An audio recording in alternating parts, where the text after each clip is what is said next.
Hello and welcome, my dear friend. Some people were trained by peace. You were trained by betrayal.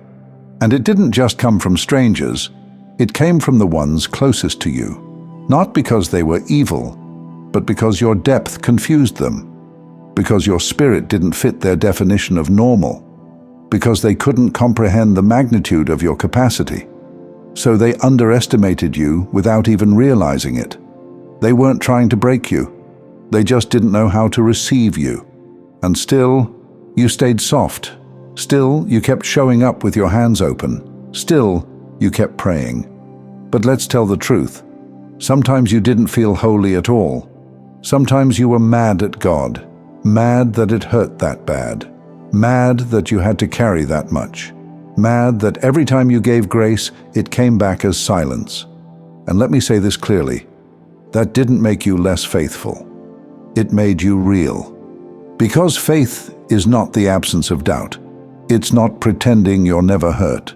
It's not filtering your pain before bringing it into prayer. Faith is what happens after the breakdown, when you choose to come back. When you return to God, raw and unedited, and say, I don't understand any of this, but I still want to walk with you. That's sacred. And if nobody has told you this in a while, you were never meant to carry betrayal like a secret. You were meant to survive it as a sign. Because what tried to break you didn't just fail, it backfired. You've been forged, not into someone bitter, but into someone bulletproof. Someone who's not just gentle, but grounded. Someone who's not just spiritual, but sharp. Someone who's no longer interested in performing for connection. You see the world differently now, not because you're jaded, but because you're aware. And awareness is the true anointing. It's why you feel tension in rooms where others feel fine. It's why you get quiet around people who still wear masks, because now you know the betrayal didn't break you, it built a weapon. Not a weapon to hurt people, a weapon of discernment, a weapon of peace, a weapon of presence that disarms the lies people try to sell you. You don't have to call it revenge. You can call it refinement. And yes, it took longer than you expected. Yes, it didn't look like progress for a while. Yes, your growth was almost invisible even to you. But that's the thing about becoming. It doesn't scream, it sculpts. It happens in silence, in heartbreak, in those long nights where you wondered if God forgot the promise. He didn't. He was sharpening you for it. Because the kind of calling on your life needed more than soft light and kind words. It needed exposure. It needed you to see who's real and who just claps when they benefit. It needed you to walk through rooms that tried to erase you, so you'd never again erase yourself. And now? Now you carry something dangerous. You don't enter like an announcement. You feel like déjà vu in someone's nervous system. Like they've met you in a dream they couldn't remember, and now everything in them is scrambling to place you. It's not your words that unsettle them.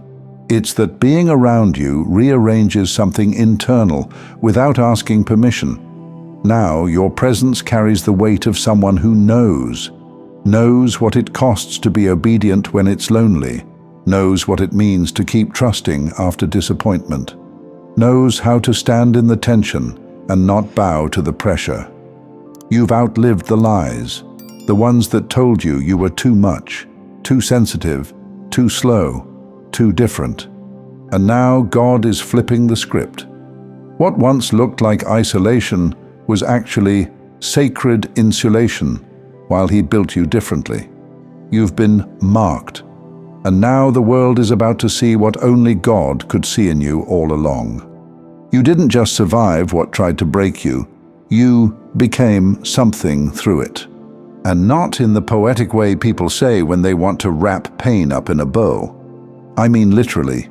Your nervous system rewired, your reflexes changed, your instincts began to filter out what your heart used to crave. That's not motivation, that's biology catching up to prophecy. Because what looked like a breakdown was your spirit learning a language only God could teach. And now, you carry it differently.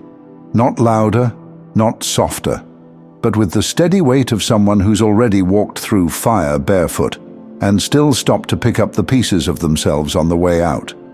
You stopped praying for clarity every 5 minutes, not because you stopped needing answers, but because something in you got tired of checking the sky when the weather had already changed. You began noticing the subtle forecast in your own body, the shift in appetite, the way you flinched at certain conversations, the way joy felt heavier in places where you used to feel light. That was the clarity. Not lightning bolts, not dramatic signs, just a slow unlearning of everything that used to keep you comfortable in smallness. You're the evidence now, the whispered confirmation that yes, resurrection is real, even if it looks like insomnia, boundary setting, and outgrowing conversations for a while. And the ones who didn't see it? They weren't blind. They just didn't have the language for your magnitude. They didn't doubt you because you were incapable. They doubted because you were unrecognizable to the frameworks they were raised in. You were a map they didn't know how to read. And it's not their fault. Not everyone was designed to understand the rarest frequencies. Some people hear the same thunder you do, but they don't look up when the lightning cracks. So no, this isn't about proving anything to them. It's about walking into the next chapter, like the prophecy is already breathing through your pores, because it is. The silence didn't mean stillness. It meant saturation. You were soaking in something unrepeatable, the way seeds do in winter. See, no one looks at the soil in February and claps. No one throws confetti for a root system pushing through cold rock. But that's what you've been doing, quietly, every day. And now, you're surfacing.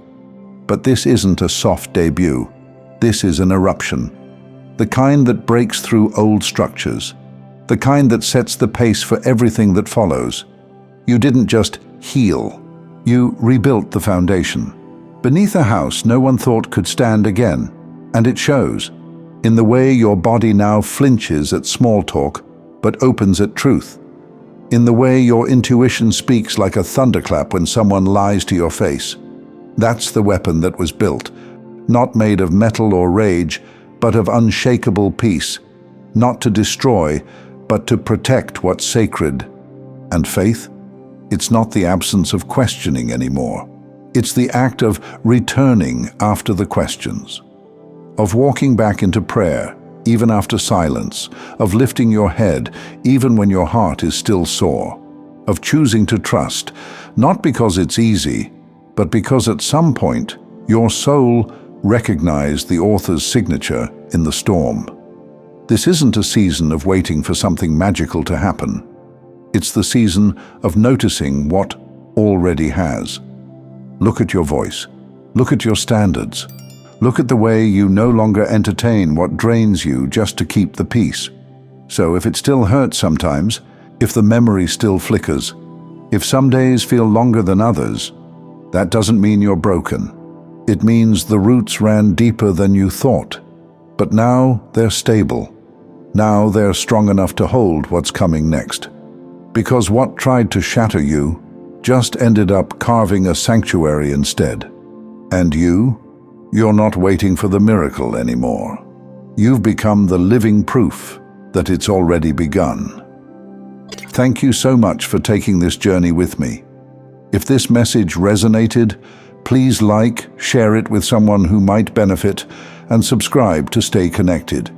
Continue your awakening journey by choosing one of the videos on your screen that resonates with you the most. See you there.